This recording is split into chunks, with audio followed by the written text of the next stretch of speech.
Guys, and thanks for coming along. My name is Paul K, and this is Striper Quest, Saturday mornings outdoors on the Cape Cod Canal. And we've got a rainy day here, and it's not a little rain, it's coming down fairly steady. So I'm on my little hidey hole here, and we're going to see if we can have some fun. Stay tuned, and we see a lot of bird action right here, diving ducks, and we'll see what this day brings.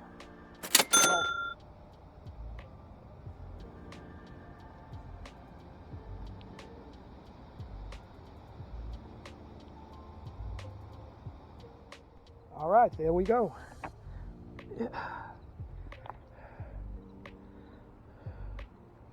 Good looking striper, pajama fish, right? And yet another sub slot, but still powerful fish, man. Good strong fighting fish. It's unbelievable this year. Last year I was catching all kinds of big fish. I think my biggest was about a 38 pounder. And not consistently big, but they're all pretty good size, but not one slot. This year it's exactly the opposite. I think I released probably at least 7 or 8 slots, and everything else probably below that, and nothing really big. I think my biggest fish was 34, 35. So what a strange, it's just consistency wise, size wise, it's exactly opposites this year and that year. But the front has tried. Welcome to this week's spot check, and just something to notice. See there, that's a crab shell, and as I walk along, there's crab shells. And you might be thinking, what in the world are those things doing up here? And I'm seeing them all along through here. So at the low tide stage, of course, the cormorants and the seagulls are pulling the crabs, and especially this is stormy right here. It's a big storm and currents cranking, so they're pulling at low tide the crabs, which are disorientated and from the high moon currents up on the shore, and they're eating them. And here's another one. See, they just keep coming. Here, there's a clam. No, that's a part of a shell, a part of a claw. Another one. But so bear in mind, that's bait. I mean, not bait to use. You could use it, but there's crabs there and there's life there, which means there's going to be fish feeding on that. So always keeping your eyes open, just like on a stream. You're looking for hatches when you're trout fishing and stuff, and let nature's telling you where the food is or where the food has been and where the good fishing spots are. There's a reason them cormorants and birds are here. Look at the family takes a ride. Look at them all. Thank you, maggots. All right then, we are at the first spot check of this week. Remember, you're getting the maps from one of the local tackle shops, Red Top or Canal Bait and Tackle. On the maps shows the 7-mile long canal, and along the canal are these poles, and each pole there's a marker like that says 85. The next one down is 80, but there's 5 poles in between. It's for navigational purposes. For our fishing use, the holes on the map are named, and I'm showing you them in person along the canal here, and what to expect and what I know of how to fish each one, and so forth. And so that's how this spot check has been going all summer long, and that's what I'm trying to do for you guys. So this is pole 85. This is called Sandbar. And why do you think it's called Sandbar? Because there's a sandbar at low, and you can get way out there. And fish push at this stage of the tide, which is getting up pretty high. They're pushing bait up against both sides of that sandbar at times. So this spot is called Sandbar, and that's pole 85. Also, kind of a noteworthy thing right here is, I believe this absolutely right in this area is the area that Ron Ara, the world distance casting champion, was speaking of, where the canal is about 700 feet wide. This is the widest area of the canal right here, and this is where he literally cast from this side and landed it on the other side. Can you imagine?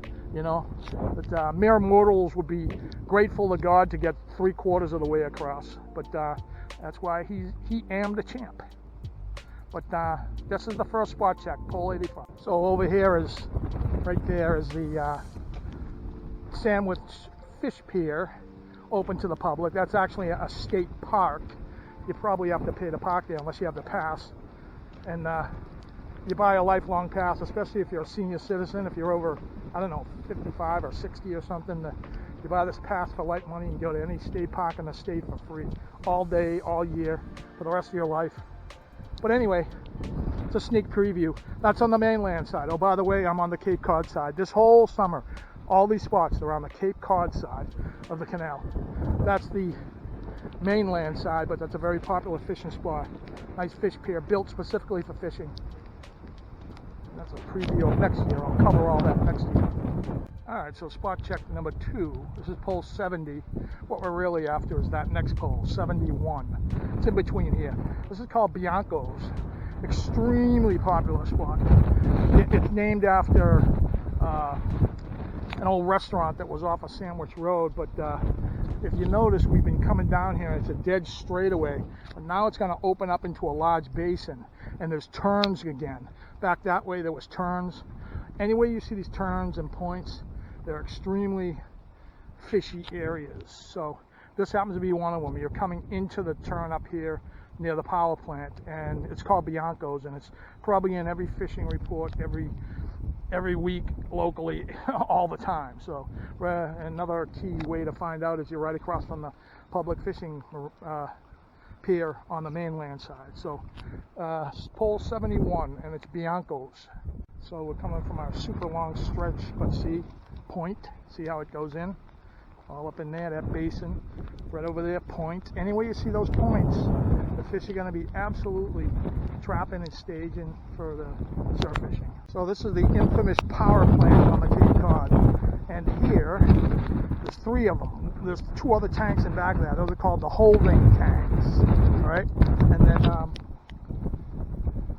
the holding tanks are about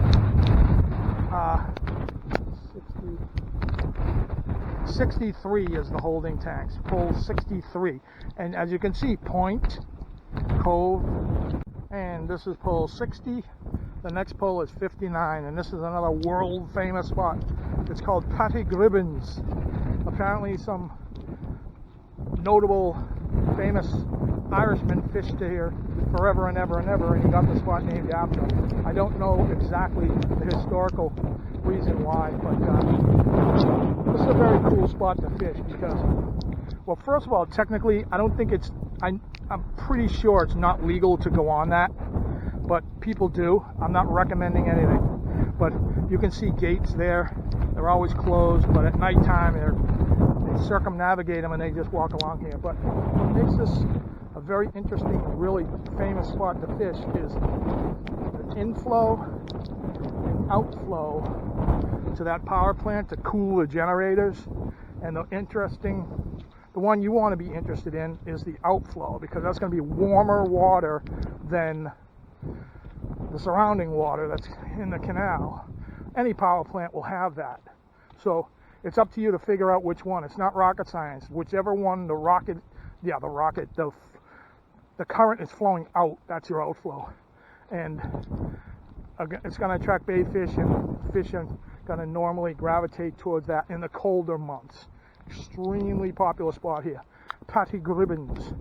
Even the fish know. You see there's hundreds of cormorants all through here, and seagulls.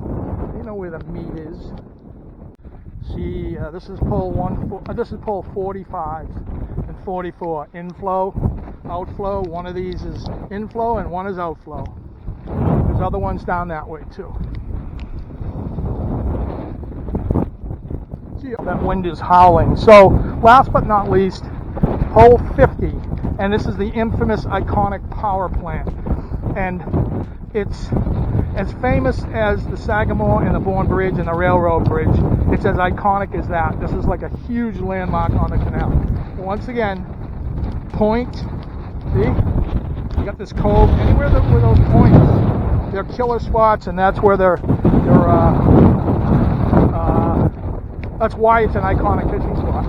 So that will be this week, 4 spot checks, and I hope you enjoyed this sesh. And And on this blustery day, it's going to be falling about, I think today or tomorrow, whatever the 20th is. I don't even know what date it is. I think it's today, but it's a lot of fun bringing it to you. Please like and subscribe as usual. Thanks for coming along. Come on down here, the fish idea. And I hope you're gaining insight on the canal and how to fish it through this series.